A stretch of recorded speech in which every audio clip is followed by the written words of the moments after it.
नमस्कार. सगळ्यांचं स्वागत.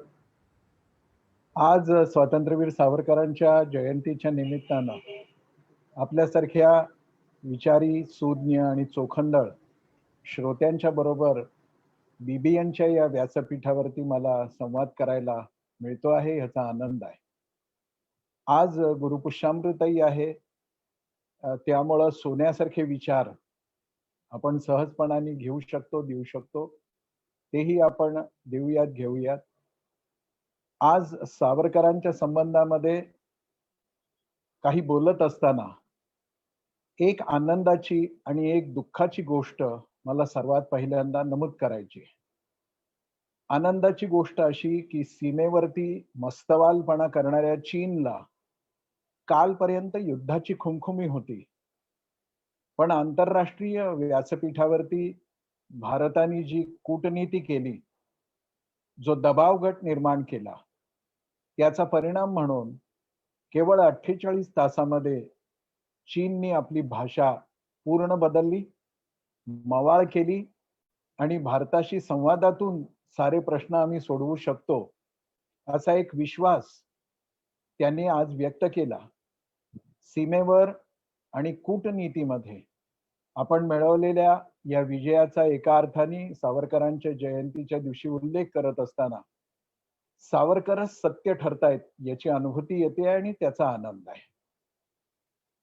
जागतिक पातळीवरती आपलं श्रेष्ठत्व राष्ट्र म्हणून आपण निर्माण करतो आहोत आणि त्याच वेळी ज्या गोष्टीचं मला दुःख होतंय असं मी म्हणालो, ती गोष्ट मध्ये म्हणजे कर्नाटकामध्ये बंगळुरूला आज एका उड्डाण पुलाला सावरकरांचं नाव द्यायचा निर्णय घेतल्यावर तिथल्या काँग्रेस आणि जेडीओच्या लोकांनी त्याला कडाडून विरोध केला आहे. जगामध्ये आपल्या विचारांना मान्यता आहे, राष्ट्राच्या प्रतिष्ठेविषयी गौरवानं बोललं जात आहे. त्यावेळेला या देशामध्ये आणखीन एक वृत्ती आजही कायम आहे की जिला हे सूर्य तेज पेलवत नाहीये. आजपर्यंत 70 वर्ष एकाच कुटुंबातल्या अगदी पाळलेल्या कुत्र्याच्या पिलापासून ते त्या कुटुंबातल्या श्रेष्ठ व्यक्तीपर्यंत सर्वांची नावं या देशातल्या सगळ्या उपक्रमांना देण्याविषयीचा अहंकार बाळगणाऱ्यांना आता हे नव परिवर्तन सहन होत नाहीये, हाच त्याचा अर्थ आहे. हे सगळे दिवाभीत स्वातंत्र्य सूर्य सावरकरांचा अशा पद्धतीनं कायम अपमान करत आलेले आहेत. त्याचं दुःखही आहे आणि त्याचा निषेधही मी सुरुवातीला व्यक्त करतोय. आता सुरुवातीला परिचय दिला. परिचय देत असताना पाहुण्याविषयी ज्याला आपण बोलवलं त्याच्याविषयी 4 चांगले शब्द वापरायचे असतात असा संकेत आहे.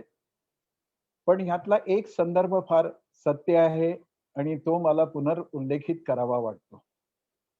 तो म्हणजे 3 पिढ्या आम्ही आमच्या पारिवारिक जीवनामध्ये स्वातंत्र्यवीर विनायक दामोदर सावरकरांच्या पेक्षा वेगळं काही ऐकलंच नाहीये. म्हणजे खूप लोक असं म्हणतात की सावरकरांच्या विचारांचा तुमचा परिचय कधी झाला, राष्ट्रीय स्वयंसेवक संघाशी तुम्ही कधी जोडले गेला, फलाण्या संघटनेशी तुमचा संबंध कधी आला. पण माझ्या कुटुंबातल्या कोणालाही असा प्रश्न विचारला तर त्याला त्याची तिथी तारीख सांगता येणार नाही. कारण का जन्माला आल्यापासून पहिले शब्द जर काही कानावर पडले असतील तर ते सावरकर, संघ, हिंदुत्व, राष्ट्र, भारत माता हेच पडलेले आहेत. आणि त्यामुळं सावरकरांचा संस्कार रक्ताच्या थेंबाथेंबावर आणि पेशींच्या कणाकणावरती 3 पिढ्या घेऊन चाललेल्या या कुटुंबातला एक प्रतिनिधी आज मोकळेपणाने तुमच्याशी काही बोलू इच्छितो आहे. शोध सावरकरांचा घ्यायचा आहे म्हटल्यानंतर सावरकरांच्या व्यक्तित्वाच्या आणि सावरकरांनी प्रकट केलेल्या अनेक गोष्टींचा धावता का होईना आढावा घेतला पाहिजे अशी अपेक्षा असणं स्वाभाविक आहे. तसा आढावा मी घेणार नाहीये. सावरकरांचं बऱ्यापैकी चरित्र आता लोकांच्या विशेषतः तरुणांच्या समोर यायला लागलंय, त्याचं आकर्षणही आहे. माझा हा शोध थोडा आत्मपरीक्षण करण्याच्या अंगाने जाणार आहे. सावरकरांचं कवित्व, सावरकरांचं नाट्य, सावरकरांची पत्रकारिता, सावरकरांचं इतिहास संशोधन, सावरकरांचं हिंदुत्व, सावरकरांची भाषा शुद्धी, सावरकरांचं क्रांतिकार्य, सावरकरांचा इतिहास लेखनाकडे कसं बघावा हा दृष्टिकोन देणारा शास्त्रीय विचार, जाती निर्मूलनाचा विचार, संघटनेचा विचार, अर्थकारण, राजकारण, आंतरराष्ट्रीय संबंध या अनेक पैलूंच्या संबंधाने अभ्यासकांनी, जाणकारांनी विस्ताराने आपल्याला सांगून ठेवलेला आहे. मला निर्देश करायचा आहे तो एका गोष्टीकडे, की इतकं सगळं एका पातळीवरती अभ्यास, अध्ययन आणि सावरकरांच्या एकूण संपूर्ण विशाल विचार आकाशाचं संशोधन होत असताना समाज मानसशास्त्र नावाच्या एका गोष्टीकडे मी आपल्या सगळ्यांचं लक्ष वेधू इच्छितो. समाज मानसशास्त्रामध्ये समाजामध्ये काही व्यक्तींचे काही गट हे विचाराच्या पातळीवरती प्रगल्भ झालेले असतात. त्यांना दिसणाऱ्या गोष्टींच्या पलीकडे असणारं एक रहस्य समजत असतं. पण व्यापक पातळीवरती जेव्हा आपण समाजाचा विचार करतो, तेव्हा गणितातली एक संज्ञा वापरून मला असं म्हणावं वाटतं, की ह्या सगळ्या समाजाचा लघुत्तम साधारण बुद्ध्यांक जर काढला, तर तो एका बालकाच्या बुद्ध्यांका इतका असतो. याचा परिणाम काय होतो? याचा परिणाम होतो इतिहासाकडे बघत असण्याची समाजाची ही सांघिक मानसिकता बाल्यावस्थेत असते. बऱ्याचदा मोठ्या प्रमाणात, प्रभावीपणाने. आणि त्या बाल्यावस्थेमध्ये एक नैसर्गिक भूक असते. ती भूक असते विभूती पूजनाची. ही नैसर्गिक आहे. ही आवश्यक पण आहे. व्यक्तिमत्वाच्या विकासासाठी सुद्धा त्याची गरज आहे. पण ह्या विभूती पूजनाच्या मानसिकतेमध्ये दीर्घकाळ समाज राहिला, तर ह्याच्या पुढचे विचाराचे विकासाचे टप्पे तो समाज गतीनं गाठू शकत नाही. द्रष्ट्या महापुरुषांचं जीवनाचं आकर्षण प्रत्येकाला वाटणं स्वाभाविक आहे. ते असतं तसं तेजस्वी, ते तसं असतं दिव्य. आणि त्यांच्या जीवनामधले जे कर्तृत्वाचे क्षण असतात, तेजस्वी क्षण असतात, पराक्रमाचे क्षण असतात, त्यांनी केलेल्या संघर्षाचे क्षण असतात, त्यामध्ये त्या कथांमध्ये आपल्याला अधिक रुची वाटायला लागते. म्हणजे युद्धस्य कथा रम्यः एवढंच खरं नाहीये. तर असं मनाला चटकन गारुड घालणाऱ्या आणि सामान्यतः आपल्या रोजच्या आयुष्यामध्ये आपले डोळे दिपवून टाकणाऱ्या गोष्टींचंच आकर्षण जास्त वाटतं. नीट समजून घेऊ, बाल अवस्थेमध्ये असं विभूती पूजन आवश्यक आहे. त्यांनी व्यक्तिमत्वाचा विकास होतो, मानसिक विकास होतो, बौद्धिक विकास होतो, जीवनासमोर काही आदर्श प्राप्त होतात. पण प्रश्न असा आहे, की बस ही एक विभूती पूजनाची भूक भागवण्यानंतर पूर्णविराम द्यायचा का? मला ज्या सावरकरांचा शोध घ्यायचा आहे, त्याची ही पृष्ठभूमी आहे एका अर्थाने. आणि बघा कसं होतं ते. छत्रपती शिवाजी महाराज आपल्या नसानसामध्ये आहे. आजपर्यंत आपण त्यांचं चरित्र अनेकदा सांगत आलो, ऐकत आलो, पडद्यावरती बघत आलो. पण छत्रपती शिवाजी महाराज म्हटल्याबरोबर आपल्याला काय आठवतं? पटकन काय आठवतं? व्यक्तिगत पातळीवर नाही, सांघिक पातळीवर, सामूहिक पातळीवर. त्यांच्या लढाया, त्यांनी केलेला अफजल खानाचा वध, शाहिस्तेखानाची बोटं कशी तोडली, या सगळ्या गोष्टी आपल्याला इतक्या आवडत असतात, इतक्या आवडत असतात, की हळूहळू आपल्याही अंतर्मनामध्ये छत्रपती शिवाजी महाराज म्हणजे असे चमत्कार वाटावेत, असे पराक्रमाचे क्षण देत जाणारं व्यक्तित्व, असा आपला एक अपसमज होतो. बदल होतोय. हळूहळू आता शिवाजी महाराजांच्या राजनीतीबद्दल, शिवाजी महाराजांच्या युद्धनीतीबद्दल, शिवाजी महाराजांच्या भाषाशुद्धीच्या उपक्रमाबद्दल, राज्यतंत्रातल्या विकासाबद्दल जागतिक पातळीवरती अभ्यास सुरू झालेला आहे. पण मोठ्या प्रमाणावरती समाज मन आजही शिवाजी महाराज म्हटल्याबरोबर मोठी आवडतं की नाही?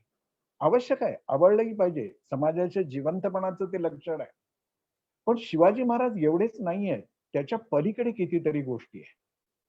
मी लहानपणापासून सावरकर ऐकत आलो. सावरकर ऐकत असताना सावरकर भक्तांकडून ऐकत होतोच. सावरकरांच्या अभ्यासकांच्याकडून ऐकत होतोच. एवढंच नाही तर पत्रकारितेमध्ये वावरत असल्यामुळं अनेक राजकीय विचाराच्या सावरकर विरोधकांच्याकडूनही सावरकरांच्या संबंधाने मी ऐकत होतो. आणि हे सगळं ऐकत असताना माझ्या असं लक्षात आलं, की सावरकरांवर प्रेम करणारे असोत, सावरकरांचे भक्त असोत. आजकाल भक्त असणं ही शिवी झालेली आहे. पण भंपक असण्यापेक्षा भक्त असणं कधीही चांगलं. हे भक्त असोत किंवा विरोधक असोत. सावरकरांच्या जीवनातल्या ज्या बिंदूंना वेचून ते बोलत असतात ना, ते त्यांनी सावरकरांना आपल्या अंगामापानं बेतल्यासारखं मला वाटत आलं.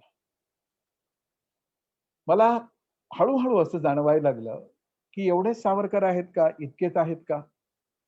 महापुरुषही अशाच काही पराक्रमाच्या बिंदूंपुरतेच मर्यादित असतात का? आणि विचार करताना असं लक्षात आलं, की महापुरुषांच्या जीवनामध्ये कृती आणि उक्तीचं, विचाराचं आणि चिंतनाचं 2 पेढीमधलं अभिव्यक्तीकरण होत असतं. 2 स्तरावरचं. त्यातला एक असतो प्रासंगिक. जसं महामानव डॉक्टर बाबासाहेब आंबेडकरांनी काळाराम मंदिराचा सत्याग्रह केला. त्या अनुषंगानं त्यांनी व्यक्त केलेले जे विचार आहेत, ते प्रासंगिक स्वरूपाचे आहेत. त्या पलीकडे जाऊनही बाबासाहेबांच्या जीवनात त्यांनी असं काही चिंतन आपल्या हाती दिलं, की जे सार्वकालिक आहे. सर्व महापुरुषांच्या बाबतीमध्ये हा दुसरा पदर आहे. तिकडे कमी पाहिलं जातं असं मला वाटतं. मी चुकत असेन. पण मी गेल्या 50 वर्षात जो अनुभव घेतो आहे, त्यातून माझ्या असं लक्षात आलं, की प्रासंगिकतेतल्या चमकदारीमध्ये आपण जास्त रमतो. स्थायी स्वरूपाचं, चिरंतन स्वरूपाचं, सर्वकालिक, पिढी दर पिढी या समाजाच्या उत्थानासाठी, राष्ट्राच्या विकासासाठी उपयोगी पडणारं जे विचारधन आहे, त्याकडे मात्र आपण तेवढं लक्ष देत नाही. मला मांडायचा मुद्दा आहे तो असा, की ज्या सावरकरांचा मी शोध घेतो आहे, त्या सावरकरांच्या बाबतीतही असंच घडलं. भक्तांकडून, विरोधकांकडून. मी विरोधकांचा यासाठी आभारी आहे, की त्यांनी निदान विरोध करून आपल्यासारख्या आस्वाद घेणाऱ्यांना, अभ्यासकांना एक प्रेरणा तरी दिली. भक्तांनी मात्र सावरकर स्मरणाचं, सावरकर चिंतनाचं कर्मकांड करून टाकलंय असं मला वाटतं. कोणत्याही महापुरुषाच्या चरित्रामध्ये एक कथनीय भाग असतो. त्याच्यामध्ये सांगण्यासारखं खूप असतं. रंगवून सांगण्यासारखं खूप असतं. आणि हा कथनीय भाग महापुरुषांच्या जीवनातला शाहिरांना खूप आवडतो. कथाकारांना खूप आवडतो. साहित्यिकांना खूप आवडतो. माझ्या असं लक्षात आलं, की अनेक वर्ष मी सावरकरांच्या वरची कीर्तनं ऐकली, भाषणं ऐकली, लेख वाचले. लक्षात काय येतं? तर यातल्या कथनीय बिंदूंना पकडूनच ते रंगवण्याकडे कल हे सगळं अभिव्यक्त करणाऱ्यांमध्ये मोठ्या प्रमाणावर दिसतो. याला अपवाद आहे. अभ्यासपूर्ण चर्चासत्रामध्ये बोललं जाणारं बोलणं वेगळं असतं, पण तिथे येणारा समाजही वेगळा असतो. सर्वसाधारण समाजासमोर सावरकरांचं कथनीय चरित्र आलं. ते महत्वाचं नाही अशातला भाग नाही. पण सावरकर म्हणजे अंदमान. सावरकर म्हणजे मार्सेलिस मधली उडी. सावरकर म्हणजे एकलकोंडी. सावरकर म्हणजे कोलू पिसणं. सावरकर म्हणजे अंदमानामधले हाल, अपेष्टा, निकृष्ट दर्जाचं जीवन, अन्याय, अत्याचार. हे कथनीय चरित्र आवश्यक आहे. सांगितलंही पाहिजे, महत्वाचंही आहे. पण त्या पलीकडे जाऊन महापुरुषांच्या जीवनामध्ये एक पदर दुसरा असतो तो चिंतनीय गोष्टींचा. या कथनीय प्रसंगाचं चिंतन केलं पाहिजे की नाही आपण? की हे जे घडलं ते का घडलं? हे घडलं ते का घडलं? कसं घडलं? आणि हे घडू नये यासाठी त्यावेळात कोणी आणखीन काही प्रयत्न केले पाहिजेत. केले होते का? एक चिंतनीय भाग असतो. हाही बऱ्यापैकी प्रमाणामध्ये अलीकडे सुरू झालेला आहे. भक्तांच्याकडूनही, विरोधकांच्याकडूनही.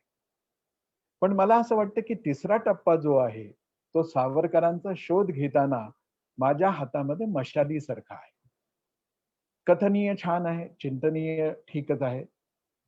अनुकरणीय पैलू आहे, तो मी विचारात घेतो आहे का? मुठी आवळून बोलणं सोपं आहे. कोलू पिसत असताना तात्यारावांना झालेला त्रास रंगवत असताना ऐकणाऱ्याच्या डोळ्यात पाणी येतं. मानसशास्त्र असं सांगतं, की अशा पद्धतीनं भावनेचा उत्कट आविष्कार होऊन गेला, की त्या व्यक्तिमत्वातल्या अनुकरणीय मुद्द्यांच्याकडे, बिंदूंच्याकडे आपलं दुर्लक्ष होतं. कारण आपल्या भावनांचा निचरा होऊन गेलेला असतो. कधी बसल्या जागी घोषणा देऊन, कधी मुठी आवळून, कधी रडून, कधी हसून. सावरकर मांडत असताना राजकीय टीका-टिप्पणी होते. गांधी नेहरूंची चेष्टा होते, टिंगल होते. आपल्याला बसल्या जागी छान वाटतं. पण हे सगळं संपल्यानंतर आता मी काय करायचंय? मी कशाचं अनुकरण करायचंय? असं अनुकरणीय मला इथे काय मिळालं? मी आत्तापर्यंत जे समजून घेतो आहे, त्यातून मी कसं जगणार आहे? आणि मला असं वाटतं, की मला जो शोध सावरकरांचा घ्यावा वाटतो, तो अशा अनुकरणीय पैलूंच्या बाबतीमध्ये. मला असं वाटतं, की कळत-नकळत असा एक आभास निर्माण केला जातो. पुरस्कार करणारे आणि तिरस्कार करणारे. उदाहरण म्हणून राष्ट्रीय स्वयंसेवक संघाच्या संबंधामधल्या समाजसेवेची, सेवा कार्याची, शैक्षणिक क्षेत्रातली कोणतीही एखादी लेखमाला असो, लेख असो, प्रदीर्घ लेख असो, तो कोणत्याही वर्तमानपत्रात येवो. अगदी संघ समजला आहे असं म्हणणाऱ्या आमच्या तरुण भारत सारख्या दैनिकात येवो. त्या लेखामध्ये आम्ही चित्र टाकतो संचलनाचं. काय घडतंय ह्याच्या पाठीमागे? हे नकळत घडतंय. हे कौतुकापोटी घडतंय. पण घडतं ते असं, की सगळा लेख वाचणारे फार थोडे असतात. चित्र बघणाऱ्यांच्या मनामध्ये संघाची प्रतिमा एक सैनिकीकरण करणारी संस्था अशी येते आणि त्या लेखात असलेला सेवेचा विषय हा मागे पडतो. सावरकरांच्या बाबतीमध्ये तसंच झालेलं आहे. सावरकरांच्या अनेक पुरस्कर्त्यांनी सावरकरांना अंदमातून बाहेर येऊच दिलं नाही. मला असं वाटतं आणि मी धाडसानी असं म्हणेन, की आता वेळ आलेली आहे. स्वातंत्र्यवीर सावरकरांची अंदमानाच्या कारागृहातून दुसऱ्यांदा सुटका केली पाहिजे. पहिल्यांदा बंदिवास झाला तो शत्रूकडून. पण त्यानंतरचा जो बंदिवास आहे, भावनिक पातळीवरचा, वैचारिक पातळीवरचा, तो भक्तांच्याकडून होतो आहे. आणि म्हणून हे कितीही चांगलं असलं, कितीही महत्वाचं असलं, ते हाल, तो त्रास, ते धैर्य, ती उपेक्षा, ती अवहेलना, हे सगळं महत्वाचं आहेच. हे सांगितलंच पाहिजे. पण हे सांगत असताना भावनेचा उद्रेक यापेक्षा मी कसं वागायचं आहे आताच्या काळात, हे सगळं लक्षात घेऊन अशा पद्धतीचं चिंतन अनुकरणाचा अनुकूल असं आपल्याला करता आलं पाहिजे. हे सगळं करत असताना सावरकरांचा आपल्याला जो शोध घ्यायचा आहे, आपण शोध घेतो आहोत. तो या महापुरुषांनी आपल्यासाठी स्थायी स्वरूपामध्ये काय-काय सांगून ठेवलेलं आहे या बिंदूंचा. 28 मे 1883 भगूरला तात्यारावांचा जन्म झाला. 26 फेब्रुवारी 1966 ला मुंबईमध्ये त्यांनी प्रयोपवेशन करून आपली जीवन यात्रा संपवली. 83 वर्षाचं आयुष्य आहे. या 83 वर्षाच्या आयुष्यामध्ये निसर्गाचा एक अद्भुत आविष्कार आपण तात्यारावांच्या जीवनात पाहतो, सावरकरांच्या जीवनात पाहतो. मी प्रारंभी उल्लेख केला तसं कवी असो, इतिहासकार असो, नाटक असो, ललित निबंधकार असो, किती किती पैलू. हे सगळे पैलू तात्यारावांच्या जीवनामधले आहेतच आणि महत्वाचे आहेतच. पण माझ्या मनामध्ये विचार येतो, की ह्यातल्याचं कशाचं मी आज अनुसरण करू शकतो. इतिहास समजला मला. मी ऐकला, मला आवडला. छान वाटलं. आणि मी पुस्तक बंद करून ठेवलं. शोध घ्यायचा आहे, तो आता सावरकरांनी मांडलेल्या विचारबिंदूंच्या अनुषंगानं माझ्या वैयक्तिक जीवनामध्ये. टीकाकार काय म्हणतात, ते माफीवीर होते म्हणतात का, मग पळून आले म्हणतात का, ते जातीवादी होते म्हणतात का, हे सगळं बाजूला ठेवू, हे काळाच्या प्रवाहामध्ये संपून जाणार आहे. उरणार आहे शुद्ध सात्विक सोनं. आता मी तेच ते अपवाद आणि तेच ते आरोप खोडत बसण्यामध्ये वेळ घालवण्यापेक्षा सावरकर जर माझ्यासाठी इष्टदैवत आहे, माझी प्रेरणा आहे, तर ते माझ्या आचरणातून मला मांडता आलं पाहिजे. माझं स्वतःला असं वाटतं, की सावरकरांचे काही विचार 40-45 मिनिटामध्ये सगळं सावरकरांचं विचारधन उलगडणं शक्य नाही. सगळ्या पैलूंना स्पर्श करणंही शक्य नाही. माझी जी वेळेच्या मर्यादातली मांडण्याची अपेक्षा आहे, त्यातही हे सगळं बसत नाही. पण सावरकरांच्या काही गोष्टी मला आपल्यापर्यंत पोहोचवायच्या आहेत आणि आपण त्याचा विचार कसा करायचा आहे, हा शोध सावरकरांचा बाहेर नाही, पुस्तकात नाही, ग्रंथालयात नाही, माझ्या हृदयस्पंदनामध्ये मला घ्यायचा आहे. भाई मानवेंद्रनाथ रॉय हे मोठे बुद्धिवादी, तर्कशुद्ध विचार करणारे, ज्यांच्याकडून प्रेरणा घेऊन एक नवं सामाजिक राजकीय आंदोलन आपल्या देशात सुरू झालं. ते स्वतः काही हिंदुत्ववादी नव्हते. पण त्यांनी एका ठिकाणी जे म्हटलंय, ते लक्षात घेण्यासारखं आहे. मानवेंद्रनाथ रॉय असं म्हणतात, की वीर सावरकर हे एखाद्या विशाल वटवृक्षासारखे आहेत. एक मोठा वटवृक्ष आहे आणि इतर अनेकांप्रमाणे हे वाक्य सावरकर भक्तांचं असतं, तर मी इथे आज उद्धृत केलं नसतं. मानवेंद्रनाथ रॉय यांचं हे वाक्य आहे. ते असं म्हणतात, की सावरकर एखाद्या विशाल वटवृक्षासारखे आहेत आणि इतर अनेकांप्रमाणे मीही त्याच वृक्षाची एक छोटीशी फांदी आहे. माझ्या विद्यार्थी दशेत मला सावरकरांच्याकडून जी स्फूर्ती मिळाली, ती मला सतत उपयोगी पडते. सावरकरांना उपयुक्ततावाद आवडतच होता. राम आणि कृष्ण या दोघांमध्ये कृष्ण जास्त आवडत होते सावरकरांना, कारण का ते उपयुक्ततावादी होते. आणि इथे मानवेंद्रनाथ रॉय हे सांगतात, की सावरकरांची ही प्रेरणा मला जीवनात अनेक वेळा उपयोगी पडली. म्हणजे मी त्याचं उपयोजन केलं. सावरकरांना आवडणार नाही, पण इंग्रजी शब्दाचा वापरच करायचा झाला, तर सावरकर फिलॉसॉफी मधला अप्लाइड पार्ट मला जास्त भावला, असं ते म्हणतायत. अशी प्रेरणा देणारे जे सावरकर आहेत, त्या त्या सावरकरांचा अनुकरणाच्या अंगानं शोध घेतला पाहिजे.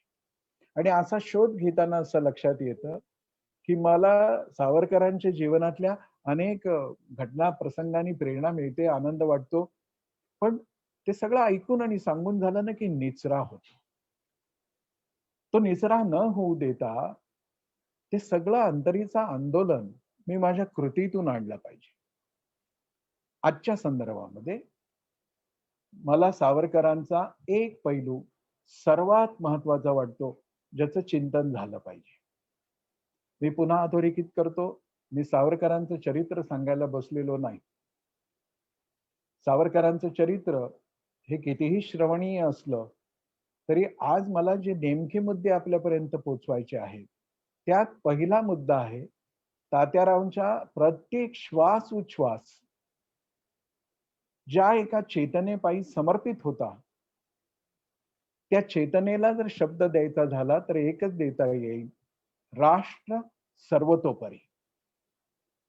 राष्ट्राशिवाय दुसरा कुठला विचार नाही. हे मातृभूमी तुझला मनवाही येले, वक्तृत्व वाघ विभवही तुझ अर्पी येले.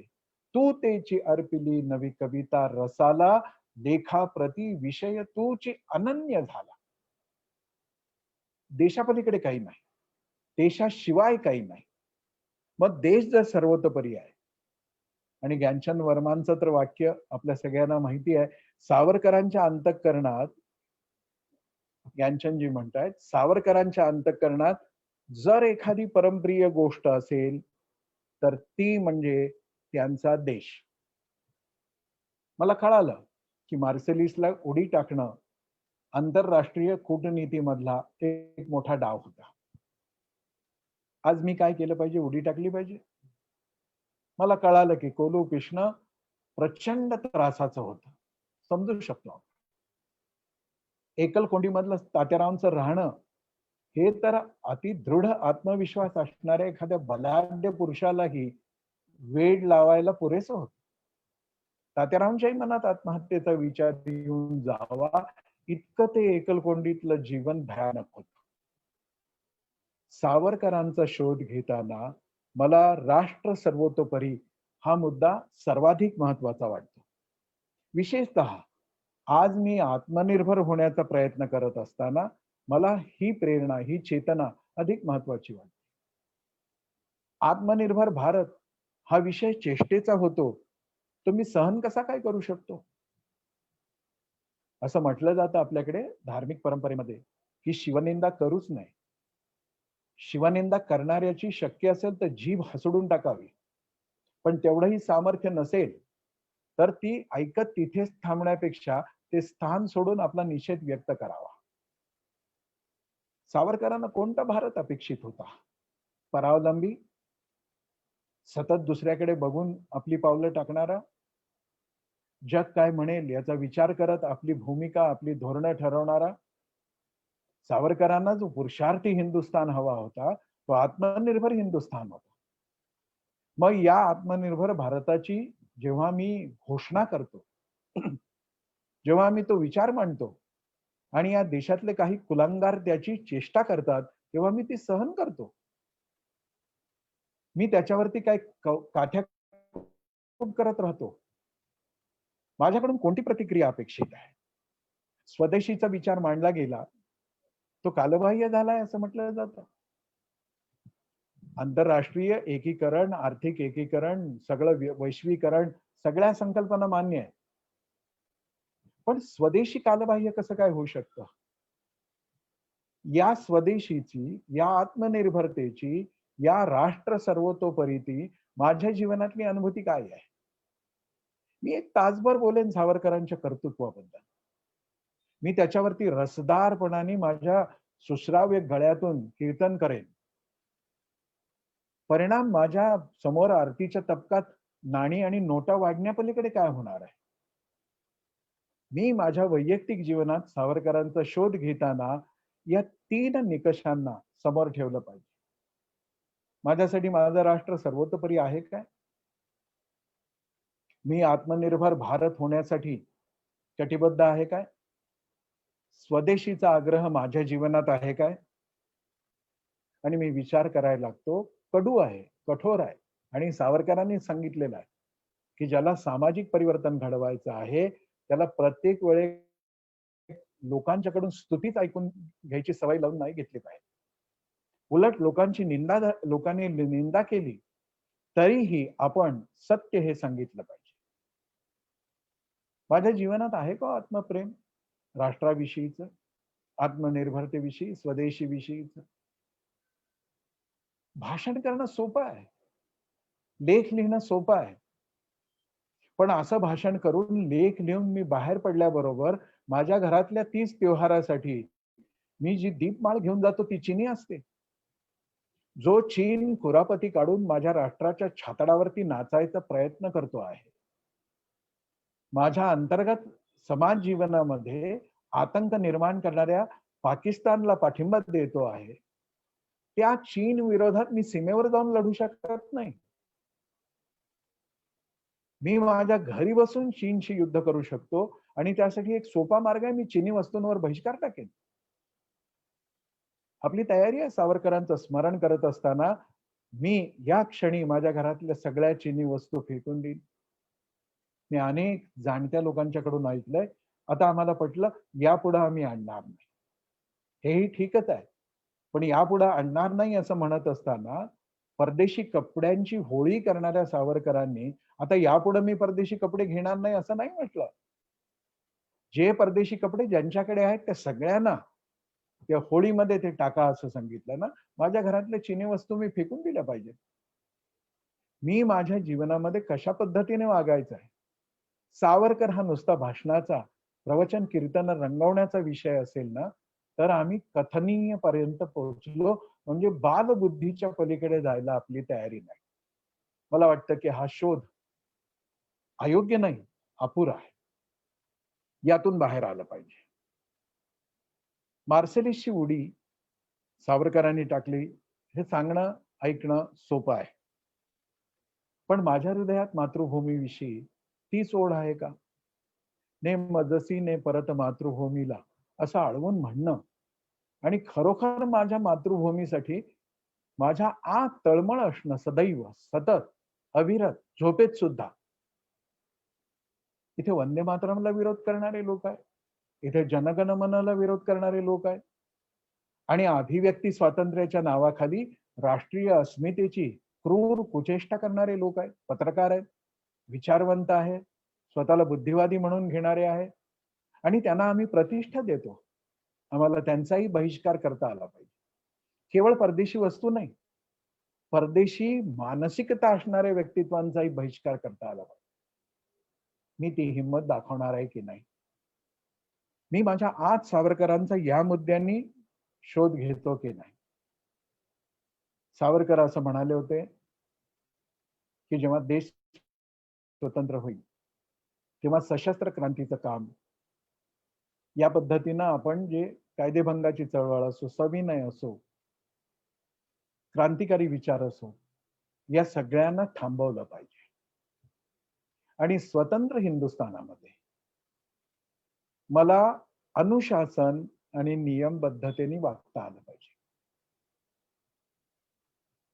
काय दिसतं स्वतःकडे बघितल्यावर मला 3 दिवस घरामध्ये थांबावं लागलं. कोरोनाच्या महामारीच्या या सगळ्या आघातात. तर तिसऱ्या दिवशी मी बेचैन होतो. मला लॉकडाऊन सहन नाही होत. मला हिंडावं वाटतं. मला बाहेर पडावं वाटतं. दुसऱ्या महायुद्धानंतर अशी भीषण परिस्थिती जपानमध्ये आली होती की घरटी 500 ग्रॅम तांदूळ दिला जात होता. एकाही जपानी माणसाने त्याचा विरोध केला नाही, निषेध केला नाही, दुःख व्यक्त केला नाही. सावरकर समजून घेणं, सावरकरांचा शोध समजून घेणं म्हणजे ही वृत्ती समजून घेणं आहे. सावरकरांनी आपल्याला जो भाग दिला आहे देशभक्तीचा, लॉकडाऊन मध्ये भाजी आणण्यासाठी लोक मरत होते. भाजी ही अशी गोष्ट आहे की रोज डावीकडे उजवीकडे 10 प्रकारच्या कोशिंबिऱ्या भाज्या असल्याच पाहिजेत म्हणून. त्यावेळी आमच्या असं लक्षात आलं नाही की निदान भाजी आणण्या इतके पैसे आमच्याकडे आहेत. रोजगार बुडाल्यामुळं ज्यांच्याकडे एवढेही पैसे नाही आहेत त्यांना तर यातलं काहीच आणता येत नाही. कांदे बटाटे आणता येत नाहीये. त्यांच्यासाठी आपलं मन तळमळलं नाही. नुसता जयकार करणं पुष्कळ झालं. आता कथनीय आणि चिंतनीयच्या पलीकडे जाऊन आचरणीय विचार आपण सुरू केलेला असले पाहिजे. सावरकरांचा शोध बोलण्यात नाही, बाहेर नाही, माझ्या जगण्यात आहे. माझं जगणं मला तसं करावं लागेल. मग सावरकरांचा हा राष्ट्रवाद, राष्ट्र सर्वतोपरी विचार हा ज्या ज्या वेळेला येतो त्या त्या वेळेला एक आक्षेप घेतला जातो की राष्ट्र आणि राष्ट्रवाद, विशेषतः डाव्या विचाराचे कम्युनिस्ट जे कधी इथल्या मातीशी प्रामाणिक नाही राहिले, आणि काँग्रेस या दोघांनी राष्ट्र आणि राष्ट्रवाद ही संकुचित कल्पना आहे असं ठरवलं. आजही ठरवत आहे आणि त्यांना त्याच्यात संकोच वाटत नाहीये. खरंच संकुचित आहे का? मी या राष्ट्राचा, हे राष्ट्र माझं, या राष्ट्रासाठी मी सर्वस्व त्याग करायला तयार आहे. मला जे काही मिळेल ते या राष्ट्राकडून मिळेल, हा विचार संकुचित आहे काय? सावरकरांनीच या बाबतीतलं केलेलं चिंतन आहे ते या शोधासाठी उपयोगी पडणार आहे. सावरकर असं म्हणाले होते की जोपर्यंत जगातले सर्व लोक, सर्व देश विश्व विचारापर्यंत पोहोचलेले नाहीत, नीट समजून घेण्याचा मुद्दा आहे. जगातले सर्व लोक आणि सर्व देश विश्व विचारापर्यंत पोहोचलेले नाहीत, तोपर्यंत आपल्याला सुद्धा आपला देश, आपलं राष्ट्र, आपली संस्कृती या दृष्टिकोनातूनच विचार करावा लागेल. अमेरिका आपली राष्ट्रीयता सांभाळणार, चीन आपली राष्ट्रीयता सांभाळणार, एक टिचभर पाकिस्तान सारखा देश तो आपली राष्ट्रीयता सांभाळणार आणि विशाल काय सनातन राष्ट्र आपली संस्कृती, आपली राष्ट्रीयता सोडून देणार विश्व मानवतेच्या कल्पनेखाली. विश्व मानवता ही अतिशय उत्तम कल्पना आहे. सावरकर म्हणतात की मलाही माझ्या राष्ट्र, माझं राष्ट्र असं म्हणण्यात काही आनंद नाही. पण मुस्लिम, ख्रिश्चन, यहुदी जोपर्यंत आपलं मुस्लिमनेस, ख्रिश्चॅनिटी हे सांभाळतायत तोपर्यंत मला माझं हिंदुत्व सांभाळलंच पाहिजे. हे सगळं ज्या दिवशी संपेल, संपावं अशी सावरकरांची इच्छा आहे, त्या दिवशी मीही सोडायला तयार आहे. यात कोणती संकुचितता? यात कोणतं युद्धजन्य परिस्थिती निर्माण करणं, यात कोणती अशांती निर्माण करण्याचा विचार आहे? सावरकरांचा शोध घेताना मला हे माहिती असलं पाहिजे, की माझं माझ्या आईवर प्रेम असणं हा काही गुन्हा नाहीये, हा अपराध नाहीये. हां, यावेळेला मी दुसऱ्याच्या आईवरून दुसऱ्याला शिवी देता कामा नये. पण मला माझ्या आईबद्दल प्रेम आहे आणि ते तसं वाटणं आवश्यकच आहे. ते केलं पाहिजे. मी पुन्हा सांगतो. अंदमानच्या वर्णनाचं मोल अवर्णनीय आहे. त्याचं मोल काय, किती सांगता नाही येत. त्याचं चिंतन झालं पाहिजे. सावरकरांच्या जीवनातला हा सगळा विषय चिंतनाचा आहे. काय-काय केलं सावरकरांनी? कसं-कसं सहन केलं? त्या काळातही ते सहन करत होते, त्यावेळेसही संघर्ष कसा करत होते? आणि मग तो संघर्ष करत असताना त्यांनी कोणती कशी वैचारिक भूमिका मांडली? हा सगळा संघर्षाचा काळ, दुःखाचा, यातनेचा काळ विसरता येणार नाही. पण आता मला काही कोणी येऊन कोलूला झोपणार नाहीये. मला कोणी अशी शिक्षा करणार नाहीये. मी एका स्वतंत्र देशाचा आहे. अंदमानचं विस्मरण नको, पण स्मरण कशाचं हवं आहे? तर सावरकरांच्या चिंतनाचं. सावरकर म्हणतायत, फार फार महत्वाचा विषय बोलतायत आणि मला दुःख हेच आहे माझ्या मित्रांनो, की मी 50 वर्ष ऐकत आलोय. 50 वर्ष. कुणी हे कळीचे मुद्देच सांगत नाहीये. कुणी या कळीच्या मुद्द्यावर बोलत नाहीये. सभा संमेलनामध्ये, अभ्यास वर्गामध्ये, चिंतनाच्या बैठकांमध्ये हे होतं. सामान्य समाजाला हे कळालं पाहिजे, की सावरकर काय आहे? शाश्वत विचार कोणते सावरकरांनी दिले? सावरकर असं म्हणतायत, तुम्हाला मला जागृत करण्यासाठी, की हे मिळालेलं स्वराज्य उपभोगासाठी मिळालं आहे, असं कृपा करून समजू नका. हा देश स्वतंत्र झाला, तर मला काही चैन-मौज करण्यासाठी झाला काय? मला काय उपभोग भोगण्यासाठी झालाय? सावरकर म्हणतायत, की हे मिळालेलं स्वराज्य उपभोगासाठी मिळालंय असं कृपा करून समजू नका. हे महाराज्य प्रबल आणि सुरक्षित करायचं असेल, एक-एक शब्द महत्वाचा आहे. याच्यावर एक-एक व्याख्यान होऊ शकतं. हे सगळं स्वराज्य प्रबल आणि सुरक्षित करायचं असेल, तर स्वातंत्र्य संपादन करणाऱ्या पिढीने, म्हणजे सावरकरांच्या पिढीने, ते सविनय कायदेभंग करणारे असोत, अहिंसेच्या मार्गाने जाणारे असोत, प्रभात फेऱ्या काढणारे असोत किंवा सशस्त्र क्रांती करणारे असोत. या सगळ्या स्वातंत्र्य संपादक पिढीने केलेल्या जो त्याग केला, जे श्रम केले, त्यापेक्षा 10 पटीनं अधिक कष्ट, अधिक प्रयत्न तुम्हाला करायचे आहे. मी तयार आहे.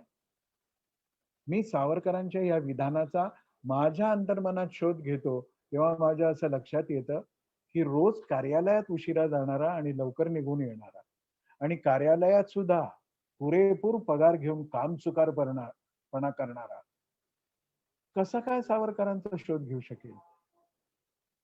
मला जर सावरकर शोधायचे आहेत, तर ते या विचाराच्या मशालीच्या प्रकाशात शोधावे लागतील. आणि म्हणून हे विचार यासाठी, की माझं जीवन आमूलाग्र ते बदलतायत. आजकाल तर विचित्र वेळ आली आहे. परिस्थिती मोठी विचित्र आहे.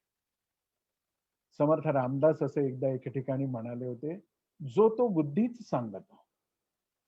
आणि आज सामाजिक माध्यमं ही सामान्य माणसाच्या, वकुबाच्या माणसांच्या हातामध्ये आली आहेत आणि तिथे तर उपदेशकांचं, बुद्धी सांगणाऱ्यांचं, स्वघोषित विचारवंतांचं पेव फुटलेलं आहे, पेव. खरं तर ड्रेनेज असा शब्द वापरायचा आहे मला. गटार फुटलाय. जो तो बुद्धीच सांगतो. 1938 साली सावरकरांनी या संदर्भामधलं एक चिंतन प्रस्तुत केलंय. फार नेमकं म्हटलंय सावरकरांनी. मी त्यांचा शोध घेतो ना, तेव्हा मला हे वाक्य मार्गदर्शन करतं.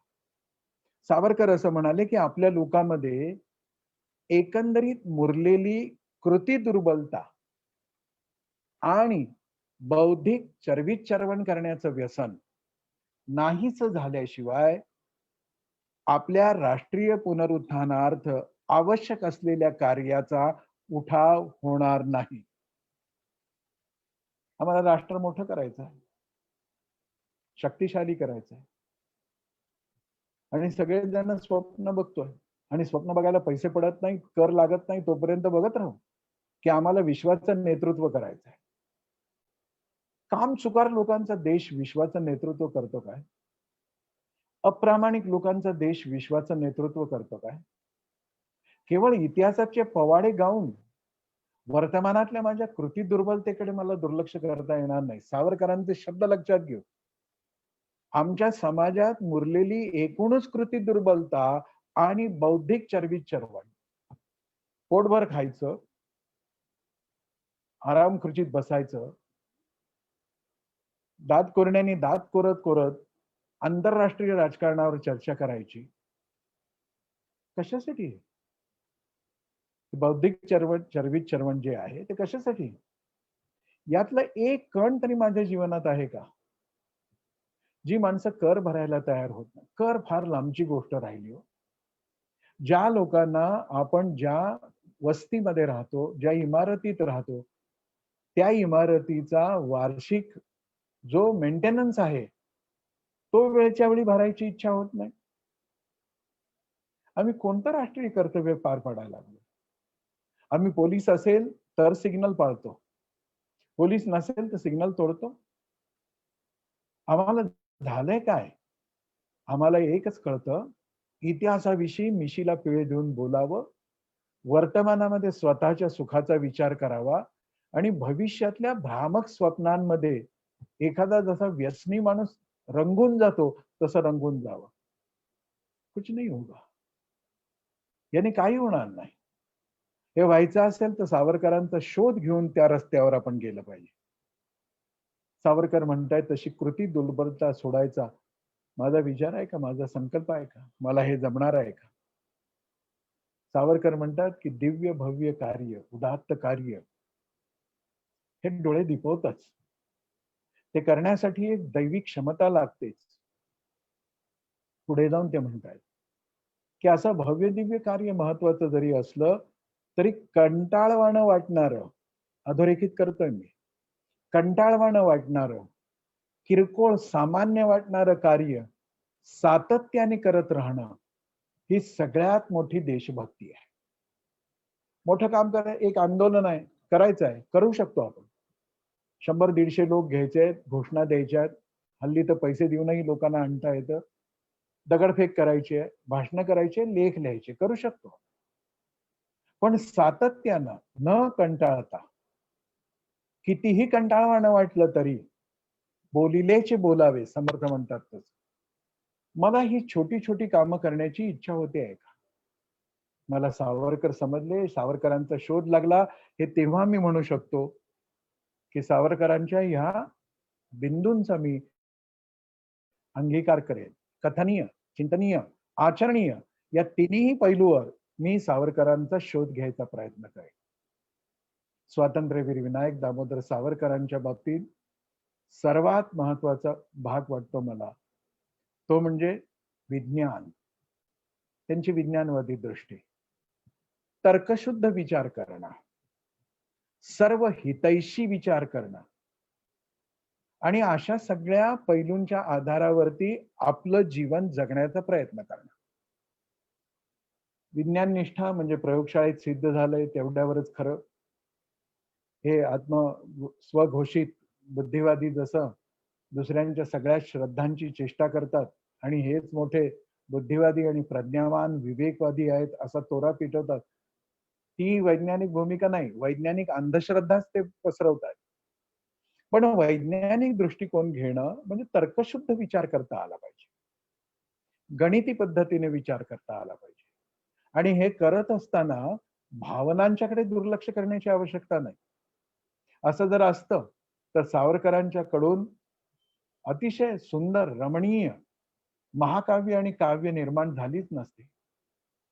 सावरकरांनी काव्यही केलं आणि विचार करण्यासाठी तर्कशुद्ध, विवेकशुद्ध असा एक जीवन मार्गही दिला. आम्ही आमच्या जीवनामध्ये तर्कशुद्ध विचार करायला शिकलो आहोत. तर्कशुद्ध विचार करण्याचा एक पैलू असतो की माझी आलोचना करणाऱ्याचाही विचार मी समजून घेऊ शकलो पाहिजे. एका तत्ववेत्याने म्हटलंय तसं, तुझा विचार मला पटत नाही, पण मला न पटणारा जरी असला तरी तुझा विचार मांडण्याचं तुझं स्वातंत्र्य अबाधित राहावं यासाठी मी प्राण द्यायला तयार आहे. ही आहे तर्कशुद्ध विचाराची पद्धत. जीवनामध्ये विज्ञानवादी भूमिका, डोळस भूमिका, तर्कशुद्धता आणि सर्व हितैषी विचार. सावरकर म्हणतात की कोणताही कायदा, कोणताही नियम, कोणतीही प्रणाली चांगली की वाईट ठरवायचा एकच निकष आहे.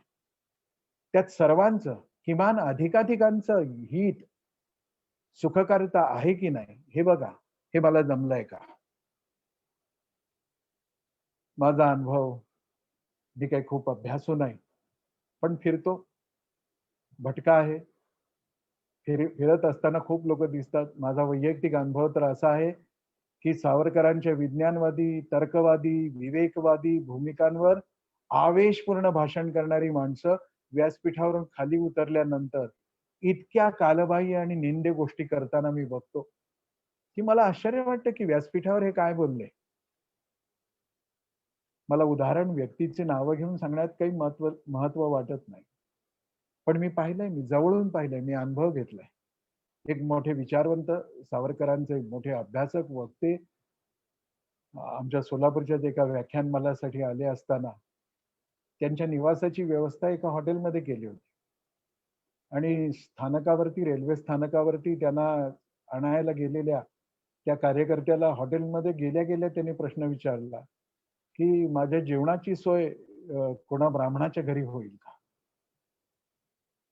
त्यांचा निर्णय असेल, नियम असेल, संकल्प असेल, असायला हरकत नाही. पण मग तो आपण ज्याच्याशी बोलून दाखवतोय त्याचा अपसमज होणार नाही, अशा पद्धतीने तरी तो व्यक्त करायला पाहिजे. तो कार्यकर्ता जो बहुजन समाजातला आहे, तो गडबडून गेला. त्यांनी माझ्याकडे तक्रार केली. तक्रार नाही केली. तो म्हणाला, की "अहो, ते असं म्हणाले, मी काहीच उत्तर देऊ शकलो नाही." मी म्हटलं, "ठीक आहे, मी जाईन." मग मी गेल्यावर त्यांना विचारलं, "चहा, कॉफी घेतली का?" ते म्हणाले, "हो, आत्ताच घेतली." "काही अल्पोपहार?" ते म्हणाले, "केला." मी म्हटलं, की "ज्यांनी तुम्हाला चहा, कॉफी आणून दिली आणि अल्पोपहार आणून दिला, तो या हॉटेलमधला कर्मचारी कोणत्या जातीचा होता हे विचारलं काय तुम्ही?"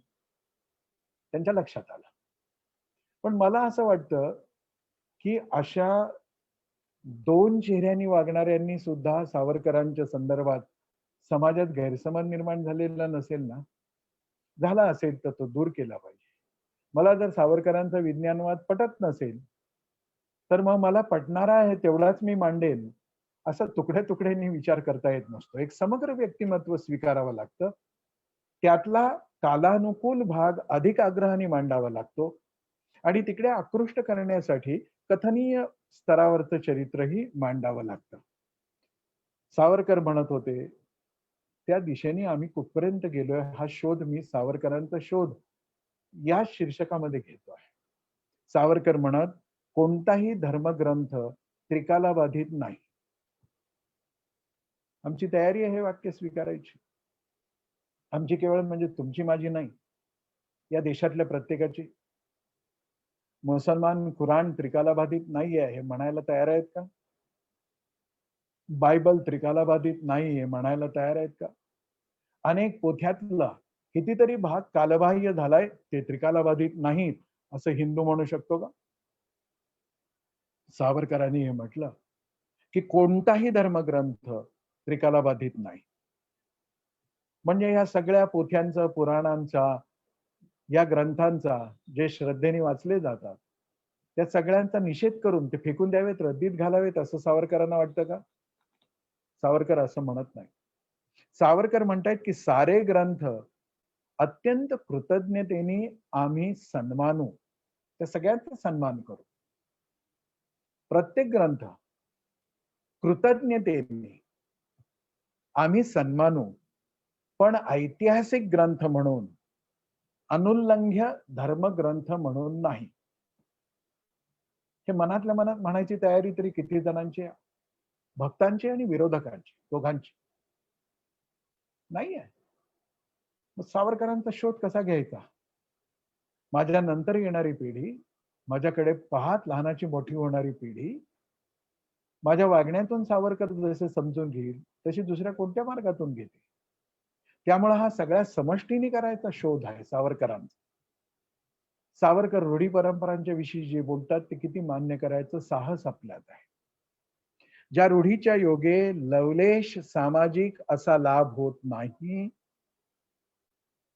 तशा रूढी, सावरकरांचंच वाक्य सांगायचं तर ज्या रूढींच्यामुळे लवलेश सामाजिक असा लाभ न होता मनुष्याच्या त्रासाचंच निष्कारण कारणीभूत होतात, त्यांचा त्याग केला पाहिजे. करतो आपण. करायची तयारी आहे. सावरकरांचा शोध बुद्धीच्या पातळीवर असा, मनाच्या पातळीवर असा, चिंतनाच्या पातळीवर असा आणि आचरणाच्या पातळीवरही असा घेतला पाहिजे. सावरकरांचं एक वाक्य मला या सगळ्या शोध यात्रेमध्ये फार महत्वाचं वाटतं.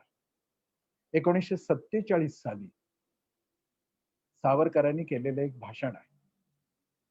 त्या भाषणामध्ये सावरकर असं म्हणतात, तब्येत बिघडलेली होती, स्वास्थ्य ठीक नव्हतं, पण त्या सभेमध्ये बोलत असताना ते म्हणाले की जर कदाचित माझी प्रकृती सुधारून सार्वजनिक जीवनामध्ये परत सक्रिय होण्याची शक्ती आली, बघा 47 साली म्हणतात की माझी प्रकृती सुधारली आणि मला जर सार्वजनिक जीवनात येण्याची परत संधी मिळाली, मी सक्रिय होऊ शकतो असं मला वाटलं, तर त्या अस्पृश्यतेच्या आणि पोथीजात जातीभेदांच्या उच्चाटनाचं कार्यच मी करेन. काय निर्देश करतायत ते? काय सुचवू इच्छित आहे? काय सांगतायत?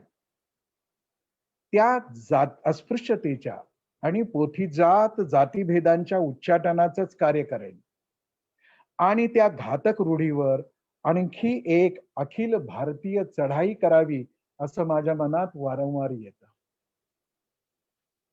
कुठपर्यंत पोहोचलोय आपण? विरोधक, समर्थक दोघंही कुठपर्यंत पोहोचलो? आजही आम्ही पोचलेलो नाही. अपरिहार्यतेने आम्ही समतेचा एक सोंग घेतलाय असं मला अनेकदा वाटतं. यात प्रामाणिक लोक आहेत, हे समजून जगणारे लोक आहेत. त्यांची त्यांची उपेक्षा करणं, त्यांच्याकडे दुर्लक्ष करणं बरोबर नाही. पण मोठ्या प्रमाणावर आपण यातलं काय आत्मसात केलंय? 47 साली हा महापुरुष या एका स्वप्नासाठी तळमळतो आणि दिवसेंदिवस आम्ही अधिक कालबाह्य गोष्टींमध्ये अडकून पडायला लागलो. आम्हाला उभं राहावं लागेल. आणि म्हणून सावरकर जेव्हा म्हणतात की माझी मार्सेलिसची उडी तुम्ही विसरून गेलात तरी चालेल, मी रत्नागिरीत केलेलं कार्य तुम्ही विसरू नका. माझ्या मित्रांनो, केवढा अर्थ आहे या वाक्यात? कोणी लक्षात घेतला? समर्थकांनी. समर्थकांनी तर या उडीचं वर्णन असं रंगून रंगून केलं की बस समुद्र तटावरून लंकेच्या दिशेनं टाकलेली हनुमंताची उडी आणि त्यानंतर सावरकरांची उडी. ती मोठीच आहे, ती अतुलनीय आहे. पण सावरकर म्हणतात ती विसरलात तरी चालेल. विसरायला पाहिजे अशातला भाग नाही, विसरलात तरी चालेल, पण रत्नागिरीचं कार्य विसरू नका. रत्नागिरीत काय केलं त्यांनी? विठ्ठल रामजी शिंदेसारखा, डॉक्टर बाबासाहेब आंबेडकरांच्या सारखा श्रेष्ठ सामाजिक समतेचा विचार मांडणारे हे पुरुष सावरकरांचं रत्नागिरीतलं कार्य बघून भारावून गेले आणि वीरा शिंदे हे तर असं म्हणाले की माझं उर्वरित आयुष्य परमेश्वराने सावरकरांना देऊन टाकावं. आमचे कोल्हापूरचे भाई माधवराव बागल रत्नागिरीला जेव्हा गेले तेव्हा त्यांनी असं म्हटलं की तात्याराव, तुमच्यासारखी 4 माणसं आम्हाला घाटावर मिळाली असती तर आम्ही सगळं चित्र बदलून टाकलं असतं. काय केलं सावरकरांनी तिथे? चर्चा मंडळ केली का? कार्यशाळा भरवल्या का? बौद्धिक संमेलनं केली का? केलीच. जिथे आवश्यक, जशी आवश्यक होती केली. पण प्रमुख कार्य काय होतं? एवढ्या जुन्या काळामध्ये रत्नागिरी सारख्या परंपरागत जीवन जगणाऱ्या लोकांचा प्रभाव असणाऱ्या समाजात बायकांना त्या उपेक्षित वस्त्यांमध्ये जाऊन हळदी कुंकवामध्ये सहभागी होऊ शकतात कर्मठ सनातनी लोक सहभोजनाच्या कार्यक्रमात सहभागी होऊ शकतात आणि पूर्वाश्रमी ज्यांना आपण अस्पृश्य म्हणत होतो, त्यांच्याकडून ईश्वराची मूर्तीची प्रतिष्ठापना होऊन ते मंदिर खुलं केलं जातं. मला देवाचे दर्शन घेऊ द्या. ही हाक, ही तळमळ आपल्या कोणाला नाही ऐकू आली तेव्हाही, आजही. सावरकरांनी रत्नागिरीत ते केलं. त्यांचं द्रष्टेपण, त्यांची अलौकिक जीवनदृष्टी. काळाराम सत्याग्रह नाशिकचा झाला. सावरकरांनी नाशिकच्या राम मंदिरातल्या ब्रह्मवृंदांना पत्र पाठवलं, की एक आपली चूक दुरुस्त करण्याची संधी आहे. तुम्ही कृपा करा आणि मंदिराची दारं उघडा. इतिहास सर्वांना माहिती आहे. आम्ही काय करणार? आमच्या हातात आहे ते तरी आम्ही करणार का? आणि मग हा सामाजिक समतेचा संस्कार रत्नागिरीपासून जो सुरू झाला, तो माझ्या दैनंदिन जीवनात आलाय का? मी माझ्या घरातल्या सणवाराला, माझ्या घरी रोज धुणभांडी करायला येणाऱ्या बाईला घरी जाऊन सन्मानपूर्वक निमंत्रण दे, असं माझ्या आईला, बहिणीला, बायकोला, भावजाईला सांगतो का? माझ्या घरातल्या एखाद्या धार्मिक कार्यामध्ये दरमहा माझे केस करणाऱ्या नाभिक मित्राला मी सन्मानाने निमंत्रण देतो का?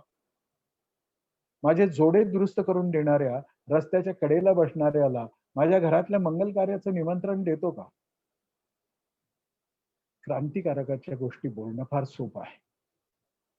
आपल्या जीवनात सामान्य करवट बदलणं ज्याला म्हणतो आपण, कोस बदलणं, इतकं तरी आपल्याला करता आलं पाहिजे की नाही? माझ्या मनाची दारं उघडी करता आली पाहिजेत. सावरकर म्हणतात ते. मित्रांनो, मला वाटतं की सावरकरांचा शोध हा क्ष किरणातून घेता आला पाहिजे. 6 सोनेरी पानातूनही घेता आला पाहिजे. राष्ट्र सामर्थ्याच्या त्यांच्या चिंतनातून घेता आला पाहिजे. त्यांचं समरसतेचं चिंतन जे आहे, त्यातून तो घेता आला पाहिजे.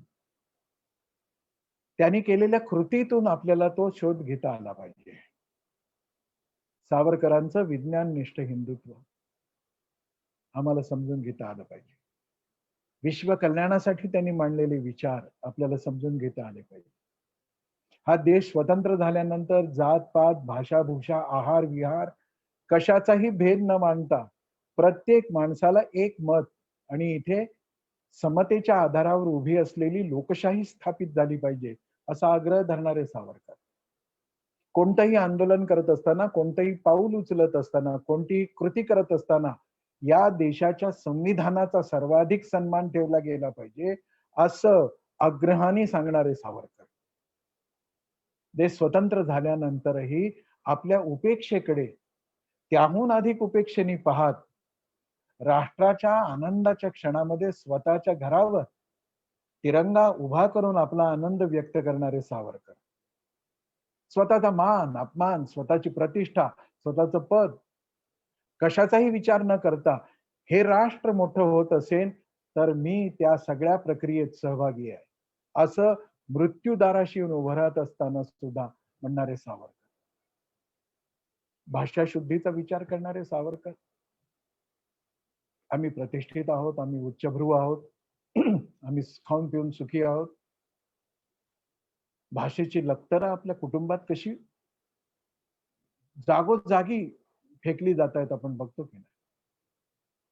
तुमच्या माझ्या कुटुंबातली मध्यमवर्गीय, उच्च मध्यमवर्गीय, प्रतिष्ठित कुटुंबातली, परिवारातली भाषा ही किती शुद्ध आहे, किती प्रमाणित आहे.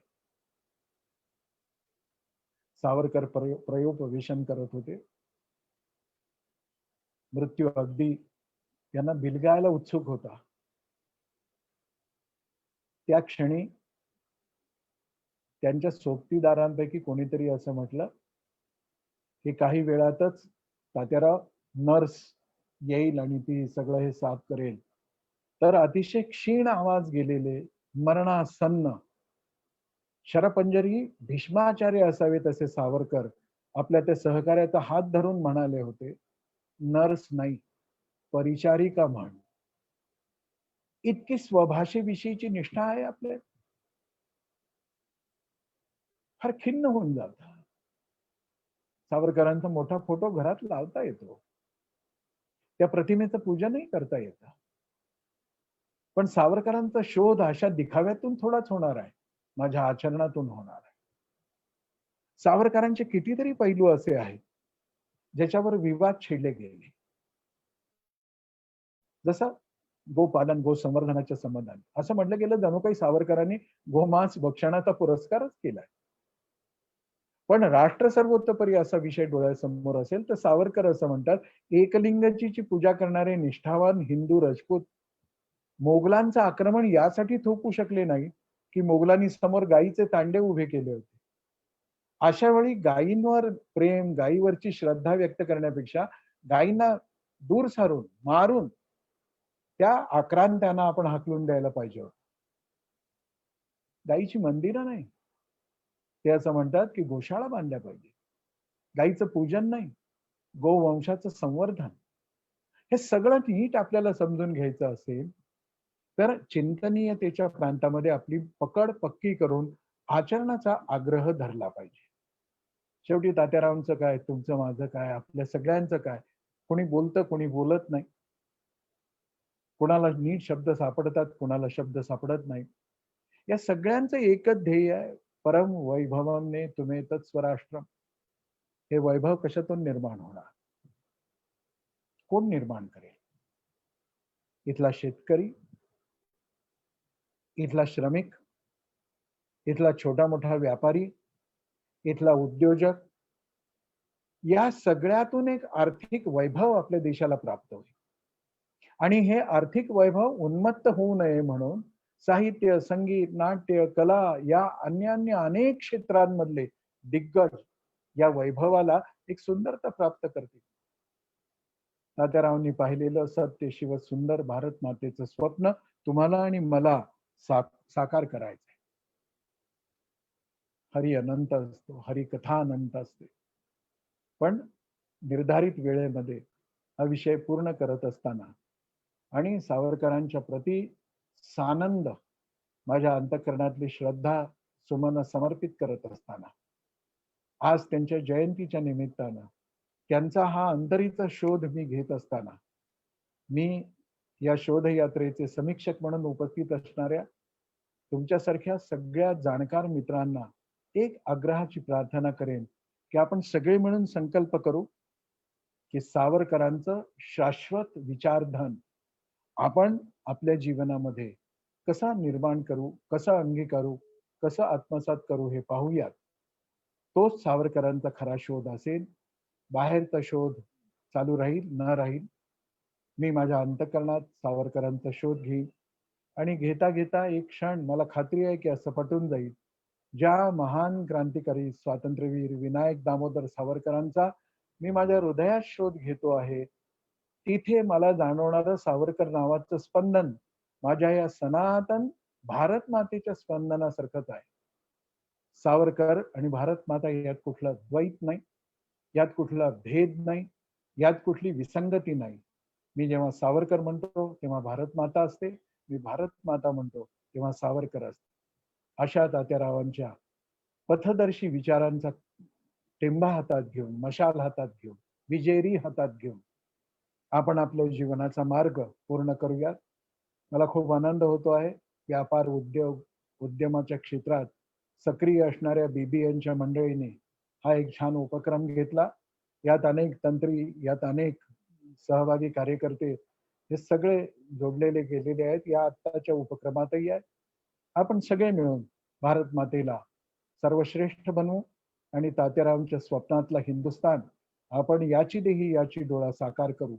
मी टीम बीबीएन आणि या उपक्रमाशी जोडलेल्या प्रत्येकालाही अंतःकरणपूर्वक शुभेच्छा देतो आणि मी माझ्या वाणीला विराम देतो. वंदे मातरम.